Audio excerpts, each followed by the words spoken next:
मेरे साथ ऐसे होता है कि जब भी रिलेशनशिप का कोई इशू आता है तो हम सो ब्लैंक, तो कुछ समझ नहीं आता कि क्या करना चाहिए। तो एक मैंने हम रूल अपनाया है, जब कुछ समझ में नहीं आया तो give it time and space. वो टाइम के साथ सॉल्व हो जाता है, या कुछ ना कुछ निकल आएगा। अगर कुछ समझ में नहीं आ रहा है तो फुल टाइम के लिए डिस्टेंस बना लो। ख़त्म होना होगा तो उस डिस्टेंस में ख़त्म हो जाएगा, बढ़ना होगा तो बढ़ जाएगा, पर देन तुम कुछ मत करो। अगर तुमको नहीं समझ में आ रहा है तो डोंट डू एनीथिंग, तो इट ऑलवेज सॉल्व्स थिंग्स। मतलब एक तरीके से पता नहीं, I think it works every time. किसी भी इवन फ्रेंडशिप में भी थोड़े टाइम के लिए अलग हो जाओ, थोड़े टाइम के लिए डोंट कॉन्टैक्ट, डोंट डू। और जब तुम हो रहे हो तो उस टाइम पे तुम्हारे मन में ये होना चाहिए कि वो गलत नहीं है, मैं भी गलत नहीं हूँ, हम सही हैं। मतलब हमारा जो इंटेंशन है वो बहुत मायने रखता है। तुम गुस्सा होकर अलग हो गए हो तो फिर ऑब्वियसली नॉट, बिल्कुल। बट अगर इंटेंशन बहुत सही है कि मेरे को नहीं समझ रहा क्या करना है, उसको भी नहीं समझ रहा, तो ठीक है थोड़े टाइम के लिए let's give it a break. और वो मोस्टली तो ख़त्म ही हो जाता है नहीं होना होता है तो अच्छा हो जाता है, बट अच्छा है, this is a good way. Exactly, हर चीज़ में हॉलीडे होना चाहिए, तो रिलेशनशिप का भी ये हॉलीडे है।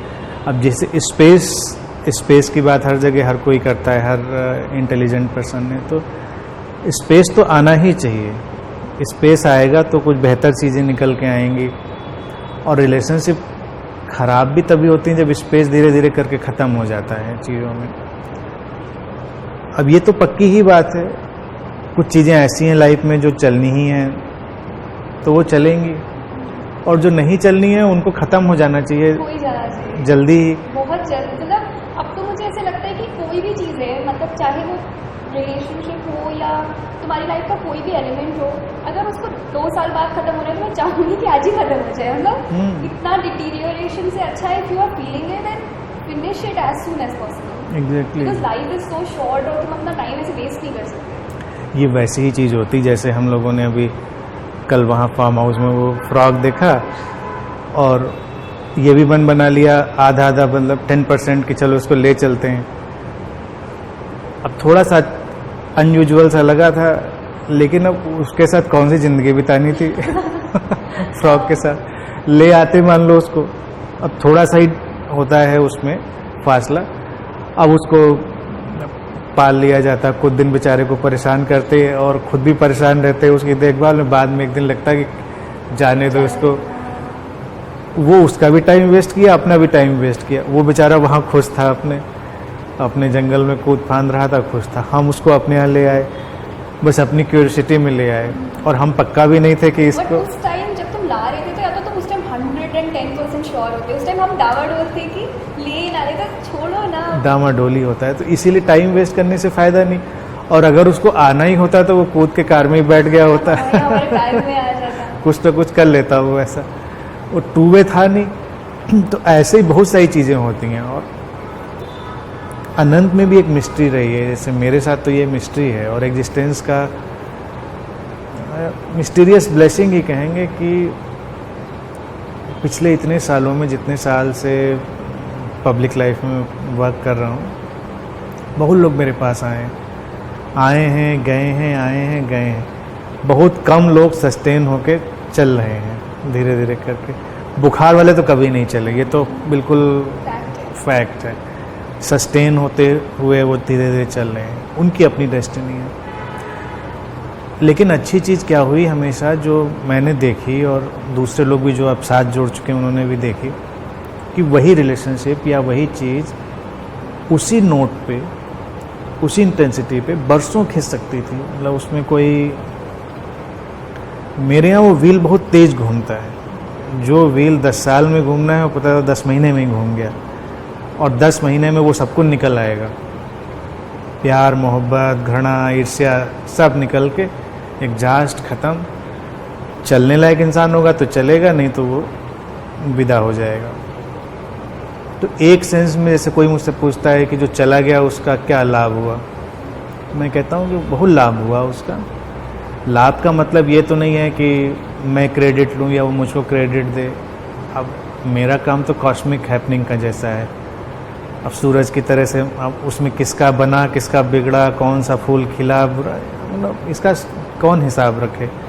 लेकिन उसकी लाइफ में वो चैप्टर जो 10 साल खिंचता वो 10 महीने में पूरा हो गया, ये उसके लिए कितनी हेल्प है, तो उसको ज़िंदगी भर नहीं पता चलेगा।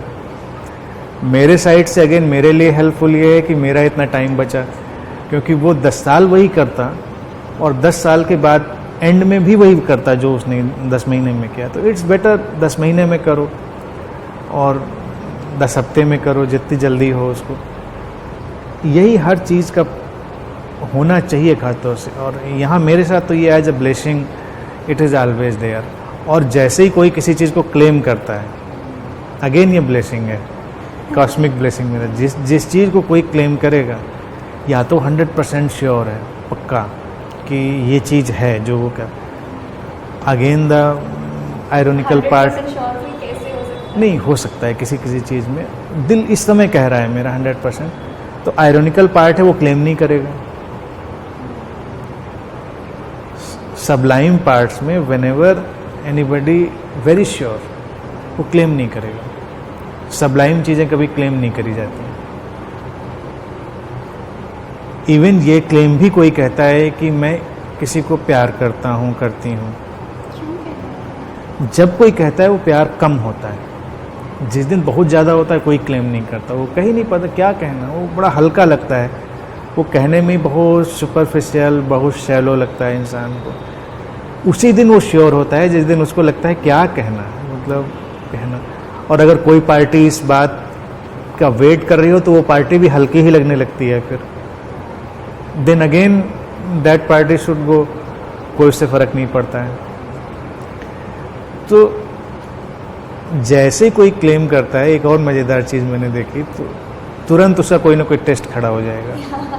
ये मैंने भी देखा है। बहुत जल्दी, कभी कभी तो वो इतनी जल्दी होता है, इतना क्विक होता है कि इधर वो क्लेम किया और रात ही में कोई टेस्ट खड़ा हो गया या दूसरे नेक्स्ट डे, और उसको या तो फेल होना होता है, पास होना होता है, या तो वो कह देगा कि हाँ नहीं, आज वो क्लेम करके गया कि अब पीस आ गई, इनलाइटनमेंट घट गया, दूसरे दिन उसको पता चलेगा कि पीस कहीं नहीं है, या वो फिर उसको करके देख ले कि हाँ है, या वो, तो ये भी बेटर है। तो रिलेशनशिप्स में भी बहुत सारी चीज़ों के चैलेंजेस भी खड़े होते हैं एज अ टेस्ट, जिनको हमें समझना पड़ता है कि हाँ, या तो हम उनको एक्सेस करके आगे जाएंगे या पीछे जाएंगे, वही बेहतर है। पर मैंने एक चीज़ नोटिस करी कि ऑब्वियसली टेस्ट आते हैं, ये बात बिल्कुल तय है। द मोमेंट तुम्हें लगता है कि तुम्हारा रिलेशनशिप एकदम फ्लरिश कर रहा है, पीक पर है, और तुम खुश होने ही लगते हो कि सडनली कुछ चैलेंज आता है, पर और तुम कोशिश करते हो कि ठीक है, रिलेशनशिप को बचाने की कोशिश करते हो। मतलब पता नहीं है, आई माइट बी रॉन्ग, पर मैंने एक फंडामेंटल चीज़ सीखी है कि जब भी टेस्ट आए तो रिलेशनशिप को बचाने का टारगेट नहीं रखना चाहिए, अपने आप को बचाने का टारगेट रखना चाहिए। कि कोई चैलेंज है तो इट इज़ नॉट कि तुम्हारा रिलेशनशिप बचाए, इट इज़ बिकॉज तुमको कुछ सीखना है इससे। उसकी कॉस्ट में अगर ये रिलेशनशिप जाए भी तो जाए, at the end of the day you have to learn your lesson, जो तुम्हें इस रिलेशनशिप से मिल रहा है, कि थ्रू लाइफ तुम्हें कुछ सिखा रही है।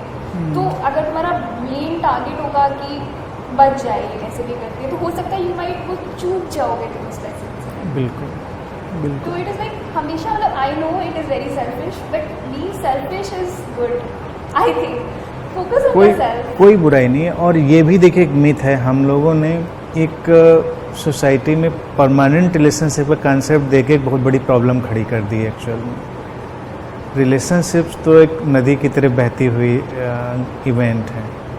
हाँ, कोई रिलेशनशिप ऐसी कभी किसी की लाइफ में घट सकती है जो घटे, और वो बिल्कुल, पर जो परमानेंट होता है उसको वो चला जाएगा इसका डर नहीं होता, डर नहीं, और वो कभी नहीं जाता, वो जाएगा भी नहीं। चाहे लेकिन तुम कितना ही सेल्फिश हो जाओ, चाहे तुम कितना ही सेल्फ सेंटर्ड हो जाओ, कुछ भी करो, डू एनीथिंग, तुम कोशिश भी करो वो चला जाए तो भी नहीं जाएगा। तो जस्ट रिलैक्स, इट्स ओके। कुछ डेस्टिनी के ऐसे होते हैं रिलेशंस, लेकिन बहुत सारे रिलेशंस आते और जाते हैं, तो उनको आने और जाने ही देना चाहिए, उनको पकड़ के ख़राब नहीं करना चाहिए। अब चाहे फ्रेंडशिप हो या इवन अगर यंगस्टर्स की लाइफ की बात करें, तो उनकी लाइफ में उनके एक लव्ड वन की तलाश जो है, कई बार ट्रायल एंड एरर भी उसमें हो जाता है, लेकिन हमको सिखाया ये गया है कि बस एक जगह पहुंचो और फाइनल फुल एंड और फिर फाइन वो कैसे भी करके उसे टिकाओ। उसको टिकाओ। वो गलत भी मॉडल निकल गया हो तब भी उसको ठीक करो, उसमें वो वाले फीचर नहीं है तो वो वाले फीचर डालो, या कॉम्प्रोमाइज कर लो। और उसके बाद सारे इम्प्रोवाइजेशन और अपग्रेडेशन के बाद वो मॉडल बड़ा फंक्शनल नहीं रह जाता। हार्डवेयर सॉफ्टवेयर वो कंपैटिबल हो ही ना, इतनी सारी चीजें वो बिल्कुल। बर्दाश्त ना कर पाए। नहीं कर पाता। हमेशा ही मैं कहता हूँ, आप एंड्रॉयड वाला ले आए थे सॉफ्टवेयर, iOS वाले सारे फीचर डालने की कोशिश कर रहे थे, वो भी गया। फिर वो एफिशिएंसी भी तुम चाहते हो कि उसकी वही मेंटेन रहे, दिस इज नॉट पॉसिबल। और इसमें पॉइंट ये है कि गलत कोई नहीं है, वो अपनी जगह, हर इंसान अपने पॉइंट ऑफ व्यू में, अपनी लर्निंग, अंडरस्टैंडिंग, इंसाइट में अपनी जगह बिल्कुल ठीक है। बट सो व्हाट, वो अपनी जगह ठीक है तो इसका हम क्या करें? मेरी अंडरस्टैंडिंग, मेरी इंसाइट में वो फिट नहीं हो रहा, बस ठीक है। तो हम गलत नहीं कह रहे हैं किसी को, कंडेमनेशन नहीं है कि भाई तुम गलत हो, तुम सही हो सकते हो। और तुम सही हो, तुम, गलत कोई नहीं। हर इंसान अपने पॉइंट ऑफ व्यू में सही है, अपनी स्टैंडिंग जहाँ से वो खड़े होकर देख रहा है, कंडीशनिंग वो बिल्कुल ठीक है। लेकिन जहाँ से वो देख रहा है मैं वहाँ से नहीं देख रहा हूँ, तो मेरा नज़रिया फ़र्क है, दोनों नहीं फिट हो रहे हैं, तो एक दूसरे से उलझने का कोई मतलब नहीं बनता। अपग्रेडेशन पॉसिबल नहीं है, कई बार चेंज और हम कहीं ठीक मुकाम तक पहुँचते हैं। इवन अगर स्पिरिचुअल लाइफ में भी बात करी जाए, कभी कभी कोई, जैसे सर्च ऑफ गुरु की बात है, तो ऐसे तो भाई गुरु का फिनोमेना ऐसा नहीं कि एक ही होता है, बहुत लोग हैं अपनी अपनी जगह अपना रोल कर रहे हैं, वो भी अपनी जगह ठीक ही कर रहे हैं। मतलब जो उनका परसेप्शन, अंडरस्टैंडिंग क्राइटेरिया है, वो उस लिहाज से बिल्कुल ठीक कर रहे हैं। Sometimes it might be funny, लेकिन फिर भी वो ठीक कर रहे हैं, क्योंकि वो उस समय वही समझ रहे हैं। It's okay. कभी कोई चलेगा तो बहुत ट्रायल एंड एरर हो सकता है, यहाँ गया वहाँ गया, ऐसा भी नहीं उसको हर जगह बुरा लग रहा है, अच्छा लग रहा है उसको, यहाँ भी अच्छा लगा, इतना अच्छा नहीं लग रहा है। हाँ, लेकिन उसको कमी सी महसूस वो चीज़ नहीं आ रही कि मतलब लग रहा है अभी कुछ और चाहिए, फिर वो आगे चला जाता है। लेकिन कोई एक जगह ऐसी होती है जहाँ वो पहुँचता है तो लगता है अब कुछ नहीं चाहिए, बस हो गया। और कभी कभी ये भी मज़ेदार चीज़ है कि वो जगह ऐसी भी हो सकती है जहाँ पर उतना ग्लैमर और करिश्मा भी ना हो, बहुत बार ऐसा होता है। ऐसे रिलेशनशिप में भी है, हम किसी से मिले, कोई बहुत टैलेंटेड है, बहुत करिश्माई है, बहुत ही स्मार्ट है, कुछ भी हो सकता है, लेकिन हम फिर भी कुछ मिस कर रहे होते हैं, हमको लगता है कि, लेकिन वो जो एक डेस्टिन्ड रिलेशनशिप है जब वो आती है तो उसके फीचर्स कुछ भी हों, लेकिन हमको लगता है ना हो, ये फुलफिल्ड है पूरी तरह से चीज़, और वो होता है वैसा। लेकिन सोसाइटी हमारे यहाँ क्या है, ये तलाशने का मौका नहीं देती। वो कहती भाई एक ढूंढो और सेटल्ड हो जाओ और फिर ज़िंदगी भर लड़ो। क्योंकि वो हमको मानने को मजबूर करती है कि प्रॉब्लम्स और पेन और सफरिंग यही लाइफ है। तो हमें ऐसा लगता है कि मतलब एक पॉइंट ऑफ टाइम पे मेरी लाइफ में सबसे बड़ा डिप्रेशन यही था कि it is like something which is crushing me. जैसे वो होता है ना, वो ग्रीन वाला, मतलब I was feeling and everyone was telling me that ऐसा ही है, कोई खुश नहीं होता है। मतलब जब मैं किसी से बोलती थी कि यार लाइफ में कोई खुशी नहीं है, तो वो कहता था हाँ कौन खुश है बताओ। मैंने कहा अगर कोई, तो हम जी क्यों रहे हैं? तो वो कहता था ऐसा ही होता है, खुशी जैसा कुछ नहीं है, खुशी इज़ अ मिथ। अरे यार, तो अंटिल आई मेट यू कि मतलब एंड देन आई रियलाइज कि खुशी जैसा भी कुछ है और वो भी परमानेंट जैसा। तो इट इज़ लाइक शायद तब अगर कोई डिप्रेस्ड है तो लोग उसे क्या समझाते हैं कि दिस इज़ नॉर्मल, ऐसा ही होता है, सबकी लाइफ में ऐसा होता है, तुम्हारी लाइफ में हो तो कौन सी बड़ी बात है। तो फिर अब उस टाइम पे अगर कोई ठीक से समझाने वाला नहीं है तो ऑब्वियसली तुम डिप्रेस होते ही चले जाओगे। तो यही रिलेशनशिप में भी है कि परफेक्ट रिलेशनशिप में से कुछ नहीं होता, इट्स जस्ट अ कॉम्प्रोमाइज़। तो तुम कॉम्प्रोमाइज़ करते ही चले जाते हो और तुम्हें सब लोग यही समझाते हैं कि नहीं मेरे साथ भी ऐसी हो रही है, मेरा रिलेशनशिप तो उससे भी बुरा है, तो तुम पूछते हाँ मेरा तो इससे बेटर है, तो जाने दो।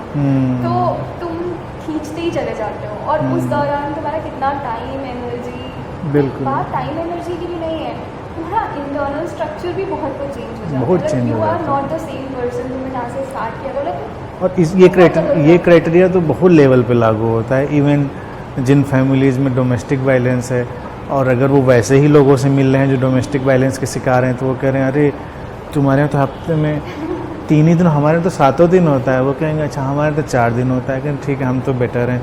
तो किसी ने कहा हमारे यहाँ तो बाय कंपैरिजन तो मैं बेटर हूँ। हाँ हमारे यहाँ तो बहुत अच्छा है, बस 1 दिन होता है भाई, बाकी 6 दिन शांति से। तो 1 दिन अच्छे खासा उपद्रव होता है, तो उपद्रव तो हो रहा है। कोई ये रियलाइज़ नहीं कर रहा है कि ये गलत है, ये उपद्रव, ये डोमेस्टिक वायलेंस गलत है। ये 1 बार हो चाहे वो 10 बार हो, उसका मतलब नहीं है। और शायद यही एंग्जाइटी बनता है जब तुम्हारे माइंड में एक कुछ सवाल होता है जो इतना ज़्यादा इंटेंसिटी से कि क्यों, मतलब और बहुत एब्स्ट्रैक्ट सा सवाल होता है। आई थिंक जब आप, पता नहीं शायद इसको स्पिरिचुअल क्वेस्ट मुझे नहीं पता, पर एक ऐसा सवाल होता है, सब लोग तुमसे कह रहे हैं कि सही है, बट तुम्हारा दिल कह रहा है कि नहीं ये गलत है। और तो बिल्कुल कहना तुम्हें चाहिए। इतना ज़्यादा इंटेंसिटी से फील हो रहा होता है कि कभी कभार तो खाना खाना भी मुश्किल है, सांस लेना भी, कि सांस लेना मुश्किल है। मतलब लगता है कि मतलब सबको फील होता होगा, पर कुछ लोगों को ऐसे फील होता है कि ज़िंदगी मौत का सवाल है ये। दिस इज़ लाइक, मैं मानती हूँ कि कुछ लोग सीकर होते हैं, आउट ऑफ क्यूरोसिटी कुछ चीज़ें जानना चाहते हैं, और कुछ लोग आउट ऑफ नेसेसिटी जानना चाहते हैं कि यार प्यास लगी है, मेरी जान चली जाएगी, तो आई वॉन्ट टू नो, तुम मुझे कोई भी रास्ता बताओगे आई गो। मतलब ऐसा नहीं है कि मैं सोचूंगी कि जाना चाहिए, क्योंकि मेरी तो जान ही जा रही है, तुम मुझे बताओ आई गो। वो तो है। तो आई थिंक इतनी इंटेंसिटी होती है, शायद तुम उससे मिलते हो और वो हो जाता है। ऑब्वियसली वो तो है, अभी सीकर को है ये, जिस सीकर की जान, क्यूरोसिटी मुझे नहीं समझी। ऑब्वियसली जिस सीकर की जान पे बनाई हो उसी को रियल सीकर कहते हैं। बाकी तो कहते हैं जिज्ञासु है, केवल क्यूरियोसिटी में जा रहा है, तो वो उतना मायने नहीं रखता है। लेकिन हाँ कभी कभी बहुत सारी चीज़ें इतनी इम्पोर्टेंट होती हैं, और अपनी चीज़ों को रेज करना, क्वेश्चंस को एक्सप्लोर करना, ये सब बहुत ज़रूरी चीज़ होती है। बस यही है, मुझे लगता है कि अगर बचपन से हमको कंफर्ट और कन्वीनियंस से रिबेल करना सिखाया जाए तो लोग रियल चीज़ सीख कर सकते हैं। क्योंकि कंफर्ट और कन्वीनियंस ही लाइफ में सब कुछ नहीं है। कंफर्ट और कन्वीनियंस का मतलब तुम रोबोट ही हो जाएंगे। सबसे ज़्यादा तो कंफर्ट में वही होता है, बिल्कुल प्रोग्राम्ड है, कोई उसके अंदर दिक्कत नहीं है। ऑब्वियसली, क्योंकि तभी रिबेल कर सकते हैं। नहीं तो बहुत सारे लोग तो केवल कंफर्ट ना छोड़ने की वजह से रिबेल नहीं कर पाते। फिर स्लेवरी भी कहते, स्लेवरी क्या है? जो इंसान स्लेवरी में पड़ा, मुश्किलें हैं उसकी, लेकिन मुश्किलों के अलावा उसको एक कंफर्ट जोन है जिसको कई बार वो ब्रेक नहीं कर पाता। जैसे उसको सब कुछ मिल रहा है, जिसने उसको स्लेव बनाया है। पहले से स्लेवरी की परंपरा इतनी रही, अभी भी काइंडा बहुत जगह चलती है। जो मालिक है वो सबको दे रहा है, तुमको खाना दे रहा है, छत दे रहा है, सब दे रहा है, सब सुविधाएं मतलब भर की दे रहा है, लेकिन बेसिकली तो उसने स्लेव बना रखा है, तुमसे काम ले रहा है।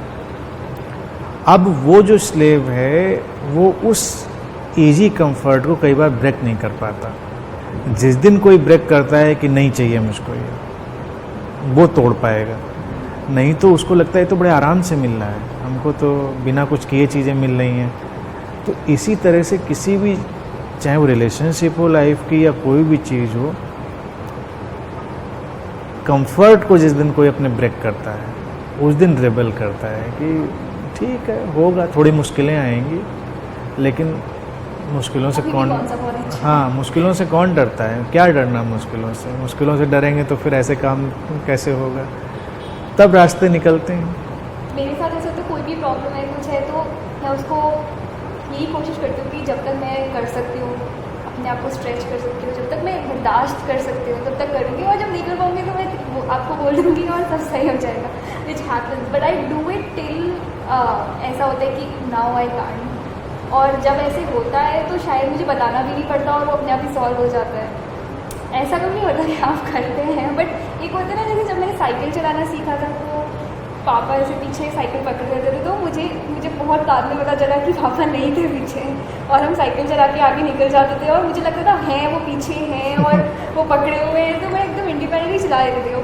कभी मैंने पीछे मुड़ के अगर देख लिया वो नहीं है तो उसी टाइम गिर जाते थे, पर कभी ऐसा हुआ नहीं, इतना मुझे था कि वो हैं, तो इस चक्कर में मेरा निकल जाता था। तो ऐसा ही कुछ अभी भी है कि ठीक है ये दे, तो मैं कर लूँगी, सब कुछ कर लूँगी, जब मुझसे नहीं होगा तो ये दे। तो सबके साथ इतना ऐसे नहीं होता है, मतलब तो पीपल जिनके साथ ऐसे नहीं है उनका क्या उनका क्या, जिसकी भाई देखो सबकी अपनी डेस्टिनी है, अपना उनके अपनी लाइफ का साइकिल है। तो हमको ये इस बात से बहुत परेशान या वरीड भी नहीं होना चाहिए कि उसका क्या या इसका क्या। ये तो वो समझेगा उसका क्या है। हमको फंडामेंटली तो पहले अपना समझना चाहिए, अपना समझ लें, दूसरा अपना समझ लेगा। और मुझे लगता है दुनिया उस दिन बहुत खूबसूरत होगी जैसे अपना अपना समझ लें, दूसरे का हम क्या करें। अब मेरे पास कई लोग आते थे, आज भी आते हैं, वो कहेंगे कि आपकी बातें थोड़ी बड़े ऊपर स्तर की होती हैं, बहुत ही हाई पेडिस्टल की होती हैं, कुछ ऐसा बताइए, आप कुछ ऐसे क्यों नहीं कहते हैं कि ले मैन, कॉमन मैन समझ पाए। आप समझ रहे हैं नहीं? तो मेरा यही उससे क्वेश्चन होता है। हमने कहा आपको समझ में आ रही? हाँ मेरी समझ में आ रही।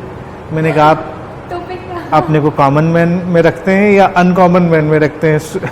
कि नहीं मैं तो कॉमन ही मैन हूँ। तुम्हारी समझ में आ गई तो किसी और के भी आ जाएगी भाई। हम अपने को छोड़ के दूसरों में बहुत भागते हैं और वो भी काइंड ऑफ एस्केप है। और लाइफ की देखा जाए सबसे बड़ी सर्विस जिसको सेवा कहते हैं, वो ये इंसान अपने अंदर सेटल्ड, पीसफुल, समझदार हो जाए तो उससे जो वाइब्रेशन जनरेट होगी वही दूसरे को सपोर्ट करेगी। Again the mystic answer of that thing जो तुमने कहा कि क्या मैं कुछ कर रहा हूँ कि नहीं कर रहा हूँ। एक आंसर है कि इंडिविजुअल प्लेन पे तो ऐसा नहीं कर रहा हूँ, इंडिविजुअल प्लेन पे तो शायद विश भी नहीं है कि ये करना है या ये हो जाए, दैट इज़ कंप्लीट एम्प्टीनेस। लेकिन डीपर साइड में देखा जाए, चूँकि वो सेटलमेंट और वो चीज़ है वहाँ पर, तो उससे जो रिपल रेडिएट होगी वो वही काम करेगी जो उसको करना चाहिए। अगर मान लो मैं उस जोन में रह रहा हूँ जहाँ मुझे ये पता है कि जो कॉस्मिक लॉ है, डिवाइन फोर्सेज हैं, मिस्टिकल फोर्सेज हैं, वो अपना काम कर रही हैं,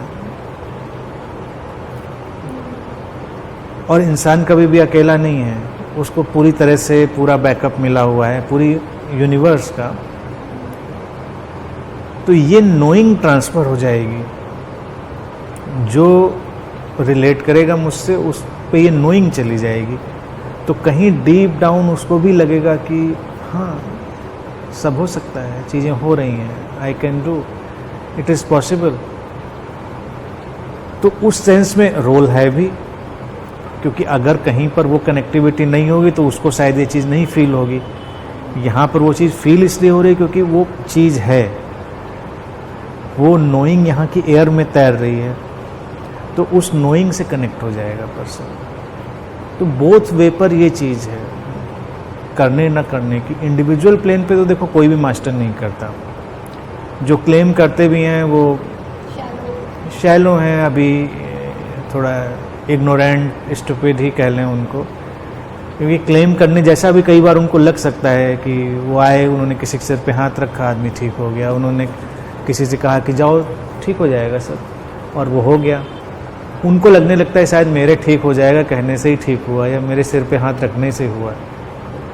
बात वो नहीं है, ये इस मोमेंट की डिज़ाइन थी जिसमें वो हुआ। ये समझ लेना कि इस मोमेंट की डिज़ाइन थी, ये बहुत बड़ी नोइंग है। जिसके अंदर ये नोइंग है वो किसी और डायमेंशन में काम करे, तो वो ना हाथ रखेगा ना इस तरह का आश्वासन देगा, लेकिन फिर भी चीज़ें हो जाएंगी, क्योंकि उसको पता है कि ऐसे होता है, चीज़ें ऐसे ही होती हैं ये चीज़ें। और लाइफ में हर चीज़ रेडिएट हो रही है, इसीलिए हर इंसान चलता फिरता देखा जाए एक टावर है हर चीज़ का। जैसी उसके अंदर कॉन्शियसनेस की कंडीशन है उस मोमेंट पे, वो रेडिएट कर रहा है और वो एक दूसरे को इम्पैक्ट कर रहा है, एक दूसरे को उसका इफेक्ट जा रहे हैं, तो वो सब तो कंटिन्यूअस हो रहा है। तो हमेशा अपनी ही बात को सोचना चाहिए और अपने बारे में ही काम करना चाहिए। और अगर कोई कहे कि हमारे अंदर अल्टीमेट पीस और अल्टीमेट अंडरस्टैंडिंग आ गई, तब हम क्या करेंगे? तो ये क्वेश्चन भी बिल्कुल फ्यूटाइल है। तब वही होगा जो होगा, जब आ जाएगी तब बात करेंगे। तब बात करेंगे ना। आपके शाम को क्या करेंगे, शाम आने दो। ये ऐसे ही स्टूपिड क्वेश्चन है, कितने फनी से हैं, आदमी इस पर कभी सोचते नहीं। शाम को मिलोगे, अरे भाई शाम आने दो, अभी से कैसे बता दे शाम को मिलोगे। हाँ कोशिश करेंगे, मिल सकते हैं, कोशिश करेंगे। और जब मिलेंगे तो क्या करेंगे? वो तो और बताना मुश्किल है। शाम के पहले क्या हो जाए, अर्थक्वेक आ जाए, वर्ल्ड वार छिड़ जाए, पता नहीं क्या हो जाए, मैं क्लेम कैसे कर दूँ शाम को मिलूँगा भाई। हाँ होप करते हैं कि कोशिश करेंगे मिलने की, मिलेंगे, लेकिन बहुत ही लूज आंसर है कि मिलेंगे शाम को। तो इसी तरह से लाइफ में अगर ऐसा होगा तब क्या करेंगे? अनसर्टेनिटी का एक वो रखना चाहिए, स्कोप रखना चाहिए लाइफ में। ये तो मेरी बेसिक टीचिंग है, विजडम ऑफ अनसर्टेनिटी। क्योंकि लाइफ इज अनसर्टन, लेकिन अनसर्टन के पीछे एक सर्टन एलिमेंट है, वो हमारी एक इंसाइट का, हमारी पीस का, वो हमेशा फिक्स है, उसमें चेंज नहीं हो रहा है। लेकिन सिचुएशंस तो ऐसे ही हो रही हैं, चेंज ही हो रही हैं।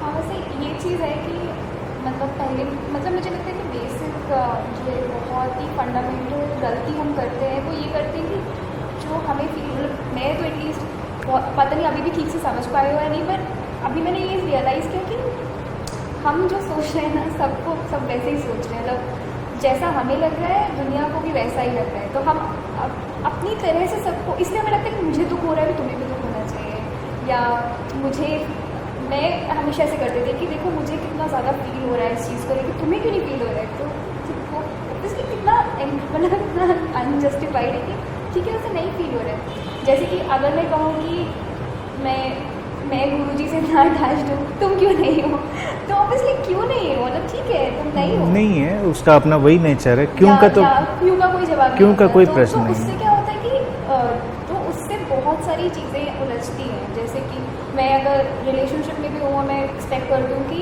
इस पर्टिकुलर सिचुएशन में मैं ऐसे रिएक्ट करती हूँ, तुम्हें भी ऐसे ही रिएक्ट करना चाहिए। तो फिर क्या होता है कि वो नहीं करता है और फिर प्रॉब्लम्स होती है। तो अब जैसे कि जब मैं भी सोच रही थी कि मैं कुछ कहूँ, कुछ लिखूँ, चाहे अब मुझे नहीं लगता है, पर ऐसे लगता था कि मैं कुछ कहूँ या लिखूँ तो मैं अपने पॉइंट ऑफ व्यू से तो मुझे लगेगा कि ये सही है, पर सामने वाले को ऐसा लगेगा या नहीं। अभी देखो यही एक बहुत छोटा सा बड़ा इंपॉर्टेंट पॉइंट है रिलेशनशिप को, और ये चीज़ें प्रमोट होनी चाहिए, इन पे लिखा भी जाना चाहिए और लोगों को बात भी करनी चाहिए। ये बहुत ही ब्यूटीफुल पॉइंट है कि लोग अपने सारे डिफरेंसेस के साथ एक दूसरे के साथ जुड़ें और रहें, क्योंकि लोग डिफरेंट हैं, डिफरेंट वो हर एंगल पे डिफरेंट हैं। तो एक होने की कोई ज़रूरत नहीं, कोई कोशिश नहीं, लेकिन उसमें एक कॉमन कर्टसी होनी चाहिए। कॉमन कर्टसी ये है कि हम किसी के डिफरेंस को देख पाएँ, सुन पाएँ, इवन अप्रिशिएट कर पाएँ। देखिए न्यूट्रल होना, न्यूट्रल और इंडिफरेंट होना मैं नहीं कहूँगा, कई लोग ऐसा करते हैं, रिलेशनशिप में भी होते हैं। बहुत लोग अपने को बहुत ओपन माइंडेड समझते हैं, वो कहते हैं भाई मेरा स्पाउस है, जो भी है, girlfriend, boyfriend, husband, wife, anybody, मैं तो कुछ नहीं रोकता हूँ या रोकती हूँ, वो तो जो चाहे करें। लेकिन उनको कोई मतलब नहीं, तुम करो, भाड़ में जाओ, मुझे मत बताना, बस आप कराओ लेकिन मुझे मत बताना, मैं आपको रोकूंगा नहीं, लेकिन भाई मुझसे बात मत करना उस चीज़ की, क्योंकि मैं हैंडल नहीं करता हूँ। हाँ मैं बात, अब ये जो चीज़ है ना, ये रिलेशनशिप का कैंसर है। हमको बात भी करनी चाहिए, और ये जानते हुए भी कि हमारा उतना इंटरेस्ट नहीं, क्योंकि हम बहुत सारी चीज़ें बिना इंटरेस्ट वाली तो रोज़ कर ही रहे होते हैं, बात भी कर रहे होते हैं। देखिए कितनी कंपैशन की कमी है। हम रोज़ इतना न्यूज़ से लेके और इतना मूवी से लेके ऐसी चीज़ें डिस्कस कर रहे होते जिससे हमें कोई लेना देना नहीं, हमें क्या मतलब उन बातों से। हम उनकी तो बात कर रहे हैं, लेकिन कोई किसी बात में खुश है, हम उसकी वो बात नहीं सुनना चाहते। कोई किसी बात को लेकर बहुत एंथू में है, हम उसकी बात सुनना नहीं चाहते। तो यहाँ पर होती फ्रीडम किल, और ये ऐसी रिलेशनशिप को मुझे लगता है डिसअपियर भी होना चाहिए, क्योंकि वो बहुत अच्छी नहीं है। कई बार ये नई पैकिंग है लोगों की, लेकिन ये पैकिंग केवल काम चलाओ, अंदर वही इंसान छुपा हुआ है, वही रूढ़िवादी, वही कॉम्प्लेक्स, ऑफेंसिव। मेरे साथ तो ऐसे ही हुआ है कि life is always served me this is same thing, like same wine in a new package. हाँ. I realized that it's the same wine Because till now you have to change. अभी देखो शायद अब नए किस्म की वाइन आए, क्योंकि अभी लग रहा है कि अब कुछ बदल रहा है सॉफ्टवेयर। तो जब तुम बदलोगे तो तुम्हारे एंटीना से जो रेडिएट होगा वो कुछ और अट्रैक्ट करेगा। जब तक तुम्हारा फ्रिक्वेंसी लेवल ये है कि तुम वही अट्रैक्ट करोगे, अलग अलग पैकिंग में वही अट्रैक्ट होगा। लेकिन रिलेशनशिप को शुरू में ही बहुत क्लियर करना चाहिए कि देखो डिफरेंसेस हैं, डिफरेंसेस रहेंगे, डिफरेंसेस कभी एक जैसे नहीं होंगे। तुमको एक तरह की मूवी पसंद आती है, मुझको भी पसंद आए, कोई ज़रूरी नहीं है। अभी मुझे एक कपल मिला, कुछ दिन पहले ही बात कर रहे थे। वैसे तो बड़ी एडवांस बात वो कर रहे थे अपनी निगाह में, लेकिन मैंने वो कहा नहीं कुछ, लेकिन मुझे लगा इट्स स्टूपिड, ऐसा नहीं होना चाहिए। उन्होंने कहा कि हम लोग तो बहुत ओपन माइंडेड, हम लोग एक दूसरे को कुछ नहीं कहते। अब एक मूवी लगी थी, मुझे वो जानी थी, इनको वो मूवी पसंद नहीं, उस तरह की मूवीज़, इनको दूसरी मूवी जानी थी। तो मैं अपनी मूवी देखने गई, वो अपनी मूवी देखने गए। सुन के लगता है ये तो बड़ी एडवांस बात कह रहे हैं, लेकिन थोड़ा ही ठहर के देखेंगे तो लगेगा ये बिल्कुल स्टूपिड बात कह रहे हैं। इसमें वायलेंस और जो स्टबर्ननेस है वो सेम है। पैकिंग थोड़ी बदली है। मैं जा सकता हूँ तुम्हारी वाली मूवी देखने, मुझे नहीं पसंद है, लेकिन मैं जा सकता हूँ, मूवी मुझे खा थोड़ा ही जाएगी। मूवी है, पर्दे पे चल रही है, इट कांट किल मी। मैं बैठ के देख सकता हूँ। मैं रोज़ तो टीवी पे ऐसी चीज़ें देख रहा हूँ ऑल द टाइम। क्या उन्होंने मुझे किल कर दिया? तो क्या जिसको मैं प्यार करता हूँ उसके साथ में बैठ के मूवी नहीं देख सकता जो मुझे नहीं पसंद है? या तुमने कहा कि मुझे ये डिश पसंद है, अनलेस मुझे एलर्जी नहीं है या मुझे वॉमिट नहीं हो जाता है, then I can try it. और मैं ये भी कह सकता हूँ मुझे उतनी पसंद नहीं आई, but I tried at least. जता रहे हो कि मैंने तुम्हारी वजह से किया। हाँ, वो भी नहीं जता रहे, नहीं जता भी नहीं रहे, लेकिन इतनी हम्बलनेस और इतना कंपैशन भी कि मैं कर सकता हूँ ऐसी चीज़ें। और जब उत्साह से कोई बात बताई किसी ने तो हमने सुना भी उसके पॉइंट को, उसको अप्रिशिएट भी किया। अब जैसे बच्चे ही हैं, हम इतना भी नहीं देखते कॉमन सेंस। बच्चे आते हैं, कितनी स्टूपिड चीज़ें हमको बताते हैं, तो हम खूब खुश होकर ही सुनते हैं, एंजॉय भी करते हैं। ऐसा तो नहीं कहते भाई ये सब मुझे थोड़े सुनाओ, ये मुझे नहीं सुनना है ना। हम सुनते हैं, वो बताते हैं ऐसा हो गया और पेड़ पे भूत बैठा था और हमसे ऐसी बातें कर रहा था, तो हम कहते हैं अच्छा बैठा था, कैसा भूत था? तो सब हमको ही पता है, बस उसका दिमाग चल रहा है, इस समय स्टोरी बना रहा है। ऐसे ही लाइफ में मान लीजिए मुझे बुक पढ़ने का शौक़ है, दूसरा व्यक्ति उसको बुक पढ़ने का बिल्कुल भी शौक़ नहीं है। मैंने बुक पढ़ी और अगर मैं उसको ये बताऊं कि आज मैंने ये बुक पढ़ी, मुझे ये उसमें ये बहुत अच्छा लगा, तो मैं उस रिलेशनशिप को अच्छा को जिसमें उसको सुनना चाहिए वो सुने, हम्बलनेस से, ओपन माइंडेड होकर, भले उसकी समझ में ढेला भरना है, और अप्रिशिएट भी करे कि हाँ हो सकता है अच्छा। क्योंकि देखिए कभी भी कोई कन्वर्ट हो सकता है किधर भी, वो एक अलग बात है, लेकिन बिल्कुल कह देना कि मैं बात ही नहीं कर सकता इस चीज़ पर, वो स्टबर्ननेस का, और वो कॉन्फ्लिक्ट पैदा करता है, बहुत दूर तक चीज़ें नहीं जाती हैं। अब जैसे कई लोग हमारे यहाँ ध्यान वाले भी आते हैं, उनके घरों में भी यही प्रॉब्लम है। तो कहेंगे हमारे घर में माहौल नहीं है तो हम बात नहीं कर सकते, लेकिन मुझे बहुत अच्छा लग रहा है, मैं बहुत खुश हूँ। मैं तो मुझे कभी कभी ताज्जुब होता है, अगर ये इंसान खुश है तो वो कैसे घर वाले इसके हैं जो इसकी खुशी को भी शेयर नहीं करने देते हैं? वो शेयर कर सकता है कि भाई मुझे ऐसा हो के बहुत अच्छा लग रहा है। आपने सुना हम्बलनेस से, आपको नहीं पसंद है, कोई बात नहीं, ठीक है भाई, नहीं पसंद है आपको, लेकिन आपने सुना, शेयरिंग को मौका दिया, और एक दूसरे को ये मौके देने चाहिए। ये ह्यूमन इंटरपर्सनल रिलेशनशिप का इवोल्यूशन होगा। यहाँ पर वो सेल्फ सेंटर्डनेस के दायरे भी टूटेंगे और एक नया दायरा पैदा होगा।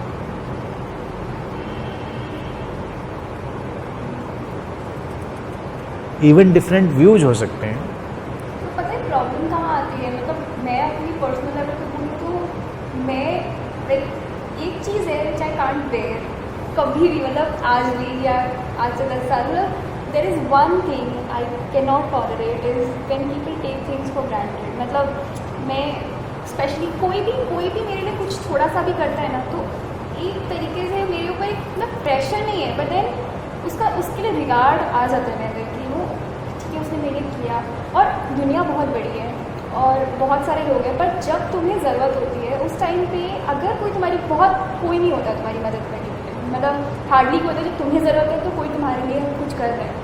तो मैं मानती हूँ कि जब मुझे ज़रूरत थी और उसने मेरे लिए कुछ किया, जो लोगों ने मेरे लिए बहुत किया है, तो मैं मतलब इट इज़ लाइक ऐसा नहीं है मेरे को प्रेशर है कि मुझे उसके लिए कुछ करना ही करना है, बट ऐसा कि हाँ जब तुम्हें मेरी ज़रूरत होगी आई बी देयर फॉर यू, वो एक आ जाता है अंदर से। मतलब I am not forcing it, but ये मेरे अंदर अपने आप ही आ जाता है कि छोटी हो या बड़ी हो मदद होती है। और जब मुझे ज़रूरत थी तो यू वर देयर फॉर मी।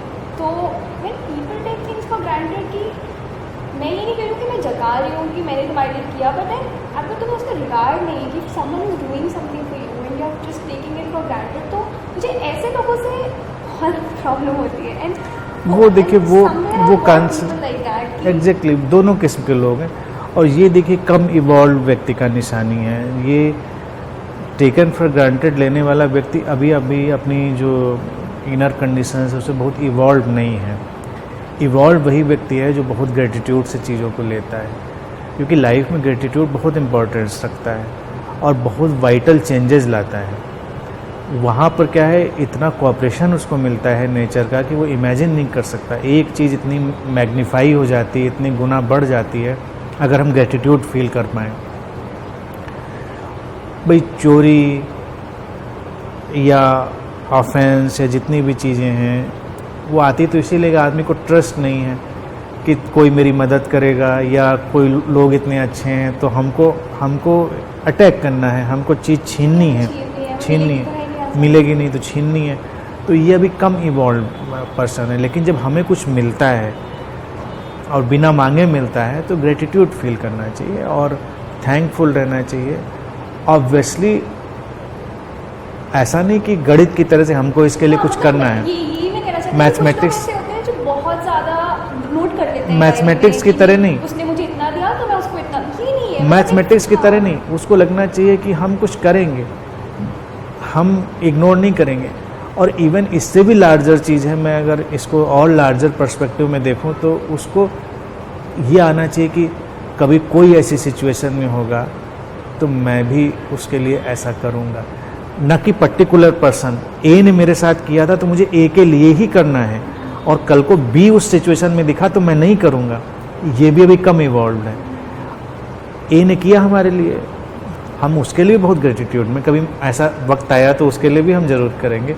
लेकिन हमको बी पर्सन भी अगर सिमिलर सिचुएशन में मिला जिसमें हम कभी उलझे हुए थे तो हम खुले दिल से उसके लिए भी करेंगे। यही हमारा ग्रेटिट्यूड होगा।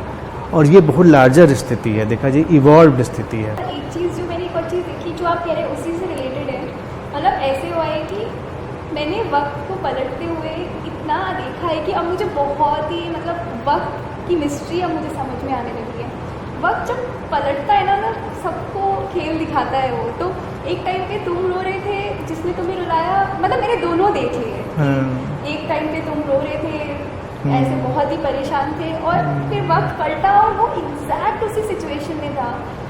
अब तुम्हारे पास मौका था कि तुम उसके साथ क्या करो, क्योंकि लाइफ ने तुम्हें मौका दिया। मतलब एक टाइम पे तुम इस साइड थे और नेक्स्ट टाइम पे तुम इस साइड हो और now you would have to decide. तो मतलब फर्स्ट रिएक्शन मेरा यही आया था कि अब ये आया हूँ पहाड़ के नीचे और लेकिन नहीं, मतलब तब तक शायद इतना कुछ चेंज हो गया था कि मैंने ये वाली चीज़ थी कि जिस चीज़ से मैं गुजरी हूँ मैं अपने दुश्मन को भी नहीं चाहूँगी कि वो इस चीज़ से गुजरे, क्योंकि मैं जानती हूँ कैसा लगता है। If I can help that person की मतलब क्योंकि मौका मिला मुझे, इतनी जल्दी मौका मिला कि उसको खुशी नहीं हुई। एक्चुअली मुझे लगा था, मैं हर पल ये सोचती रहती थी कि जब इसके ऊपर बीतेगी ना तब मुझे खुशी मिलेगी पर जब उसके ऊपर बीती तो मुझे खुशी नहीं हुई।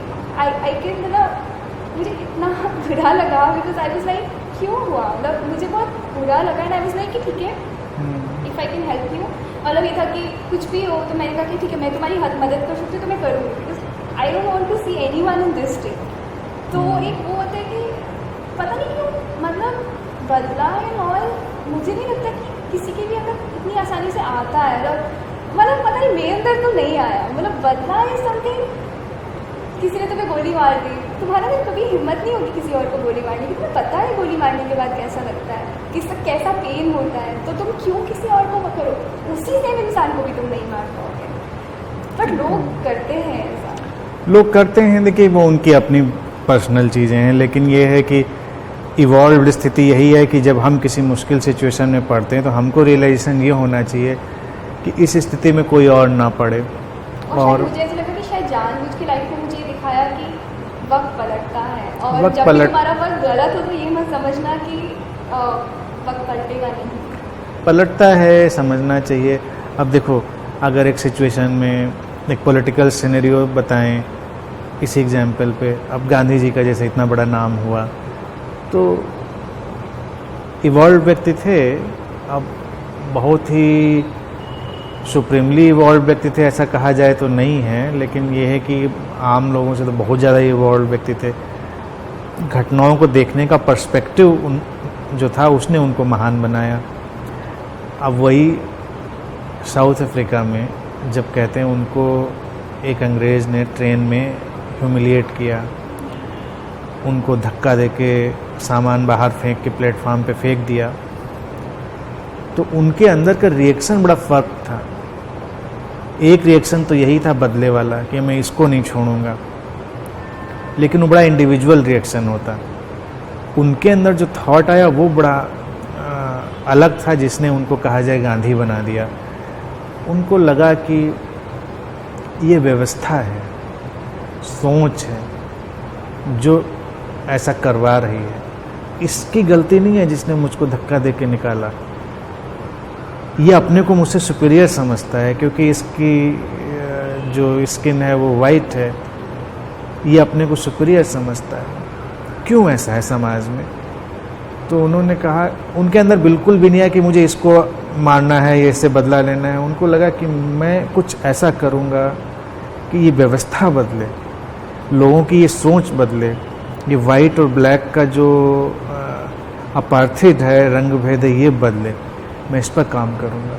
अब बिल्कुल अलग चीज़ हो गई। अब वही एंगर, वही गुस्सा जो तो वो कन्वर्ट हो गया किसी दूसरी चीज़, बड़ी हायर चीज़ में। गुस्सा तो आया उनको, वो ये नहीं कह रहे हैं कि मुझे गुस्सा नहीं होना, मुझे बहुत गुस्सा आया। और ऐसा भी नहीं मैंने ह्यूमिलिएट नहीं फील किया, मैंने बहुत ह्यूमिलिएट फील किया अपने आप को। लेकिन मुझे उस वक्त पे कुछ भी नहीं लगा कि इसको कुछ करें। मुझे ये लगा ये सोच है, ये थिंकिंग है जो ऐसा करवा रही है, तो I have to change that thinking. तो वो तो एक पॉलिटिकल सिनेरियो भी हो गया, सोशल सिनेरियो भी हो गया जिसमें उन्होंने काम क्या चीज़ें बदली।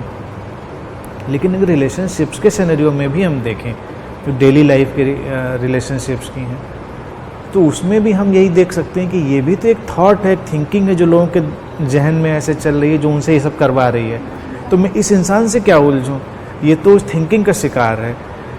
वो थिंकिंग बदलेगी तो बहुत सारी चीज़ें बदलेंगी। तो क्या मुझे भी उसी थिंकिंग के पैकेट में जाके काम करना है या उससे बाहर होके काम करना है? तो मैं डिसाइड ये करता हूँ कि मैं उस थिंकिंग का हिस्सा नहीं बनूंगा या नहीं बनूंगी। जिस सोच से डिसाइड, मैं ये मानती हूँ कि टाइमिंग मैटर्स। मतलब जब वो सिचुएशन मेरे साथ हुई, जब ऐसा हुआ कि वक्त पलटा, तो टाइमिंग ऐसी थी कि थोड़े टाइम पहले अगर होता ना तो मैं वो बदले वाला ही रिएक्ट करती। पर वो उस टाइम तक इतना कुछ मेरी लाइफ में बदल चुका था कि वो हुआ, मतलब या तो फिर वो होने की वजह से हुआ, या एक कुछ पॉइंट्स ऐसे आते हैं जब मैं मानती हूँ कि वो बहुत टर्निंग पॉइंट्स होते हैं। मतलब लाइफ बहुत ही वो गिफ्ट जैसे होते हैं। जब तुम्हें डिसइल्यूजनमेंट सा घटता है, तो तुम अपनी आंखों के सामने देखते हो कि मतलब ऐसा हो गया, मतलब वो बहुत ही पेन वाले टाइम भी हो सकता है या बहुत ज़्यादा खुशी वाला टाइम भी हो सकता है। बहुत ज़्यादा खुशी होनी चाहिए पर तुम्हें होती नहीं है, तो वो एकदम से I don't know how to explain, तुम खड़े रह जाते हो वहाँ पे कि हुआ क्या। मेरे साथ वो वाला पल था कि हुआ क्या, ना तो मुझे खुशी हुई ना दुख हुआ। देखा कि क्या हुआ, और फिर सडनली कुछ हुआ कुछ बदला उस वजह से। तो मैं हाँ, तो इट माइट बी शिफ्ट। कभी कभी हमारी कंसेंसस में शिफ्ट होती है, तो it might be a shift that happened at that time. और आज तक मुझे नहीं पता कि क्या हुआ, बट अभी मुझे पता है कि उसमें और अभी में बहुत डिफरेंस है उस टर्निंग पॉइंट की वजह से। और बहुत सारे मतलब मैं कभी कभी सोचती हूँ कि कभी मैं अपना एक्सपीरियंस भी शेयर करूँ तो मेरे ऊपर सबसे बड़ी प्रॉब्लम ये आती है कि चीज़ें मेरे साथ होती हैं, चीज़ें बदलती हैं, तो मेरे को कभी समझते नहीं कि हुआ क्या था। मैं किसी को बोलूँ कि हाँ इतना मैं कह सकती हूँ कि कुछ बदलता है, पर क्या बदलता है और उसके बाद क्या बदलाव आया ये कहना बहुत मुश्किल है। मतलब कि बस इतना लगता है कि हाँ अब मुझे थोड़ा बेटर लग रहा है पहले से, अब मुझे थोड़ा पीसफुल लग रहा है, ये है। पर अगर कोई मुझसे कहे कैसे होता है, कैसे कैसे तुम्हें ये सब हुआ, तो मैं कहूँगी मुझे नहीं पता कैसे हुआ क्योंकि कुछ हाँ वो मोमेंट होता है, उस मोमेंट में क्या होता है मैं हमेशा सोचती हूँ नेक्स्ट टाइम होगा ना तो मैं बहुत कॉन्शियस रहूँगी, मैं पकड़ूंगी क्या होता है, तो वो इतना फ्रैक्शन ऑफ सेकेंड में होता है कि समझ नहीं आता, तो पकड़ बहुत सटल है वो पकड़ में किसी के नहीं आता। लेकिन उसकी साइंस भी है कि क्या होता है। पहली चीज़ तो होता यही है कि जिसके साथ भी होता है उसकी कम से कम एक प्रिपेयर्डनेस, मेंटल प्रिपेयर्डनेस तो होती है कि वो ऐसा चाहता है। लाइफ तो बड़ी डिज़ायर बेस्ड है, तो अगर कोई ट्रांसफॉर्मेशन भी है, शिफ्ट भी है, तो उसकी डिज़ायर है डीप डाउन हमारे अंदर। पहली फंडामेंटल चीज़ तो ये है, लेकिन वो कब स्प्राउट करेगी, कब उसके अंकुर फूटेंगे, कब वो चीज़ आएगी लाइट में, ये कोई नहीं जानता। वो तो हमने काम कर दिया अपना, लेकिन वो उसका एंड रिजल्ट नहीं पता किसी को। लेकिन ये है कि शुरुआत हमने बीज बोने की करी होती है। अब किसी ने लाइफ में मान लो पीस की डिज़ायर ही नहीं करी तो उसके लिए बहुत मुश्किल होगा, क्योंकि वो तो फिर अपने फ्रस्ट्रेशन और कॉन्फ्लिक्ट को ही नॉर्मल लाइफ मान के जी रहा है। हो उसके साथ भी सकता है, लेकिन वो एक अलग हैपनिंग होगी। ऐसा नहीं कि उसके साथ नहीं हो सकता, लेकिन उस इंसान के साथ जिसने कम से कम डिज़ायर करी थी उसके लिए पॉसिबिलिटी ज़्यादा है। प्रोबेबिलिटी की थ्योरी से डिज़ायर का मतलब क्या, थोड़ी फ्लेक्सिबिलिटी और मतलब मैं मानती हूँ कि ये नहीं ओपननेस है। तुम्हें मतलब ये होता है कि तुम्हें ये कहना चाहिए कि मुझे नहीं पता मुझे क्या चाहिए, तो मुझे ये तो नहीं चाहिए। हाँ, मुझे ये नहीं पता क्या चाहिए, तुम डिफाइन कर देते हो मुझे ये चाहिए, तो डेफिनेटली तुम्हें नहीं मिलेगा। एग्जैक्टली वो तो है। मुझे नहीं पता एग्जैक्टली भाई, चौराहे पे खड़े हैं तो सबसे बेहतर चीज़ तो यही होती है किसी को ये कहना कि तुम कहाँ जाओगे क्या तुमको पता है। लेकिन मुझे लगता है उसके पहले ये स्टेज आती है जब उसको ये पता होता है मुझे इधर नहीं जाना है, मुझे ये तो ठीक नहीं पता किधर जाना है, लेकिन मुझे इधर नहीं जाना है।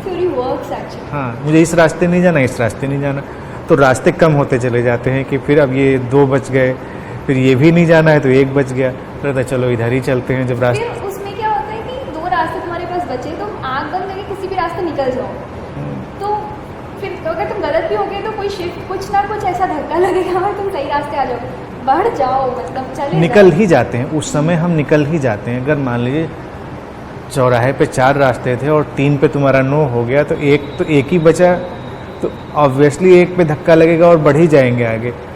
उधर भी ट्विस्ट एंड टर्न्स होंगे जो हमको कहीं ले जाएंगे, तो वो एक सिचुएशन हमेशा ब्यूटीफुल है। तो किसी को ये जानने से पहले कि मैं किधर जाऊँ, ये सोचना चाहिए कि मैं किधर नहीं जाना है मुझको, या मुझे क्या चाहिए। उसके पहले ये वर्कआउट करना चाहिए कि मुझे क्या नहीं चाहिए लाइफ। क्या नहीं चाहिए के बाद ये तो लोगों को समझ आ जाता है कि मुझे ये नहीं चाहिए, फिर वो ये भी डिफाइन करते थे कि मुझे ये चाहिए, फिर वो कैसे मिलेगा? तुमको क्या पता तुम्हें क्या चाहिए? नहीं वाली चीज़ तो पता हो सकती है, और हाँ वाली तो बहुत बड़ी चीज़ है, वो तो हमको नहीं पता है। क्योंकि हाँ जो चाहिए वो एक्चुअल में बहुत ही बड़ी चीज़ है, तो लेकिन नहीं बिल्कुल ठीक है। नहीं वाली चीज़ भी बहुत बड़ा अचीवमेंट है कि तुम यहाँ तक भी पहुँचे। बिल्कुल, किसी इंसान को उतना भी पता चल जाए तो वो भी बहुत ब्यूटीफुल चीज़ है।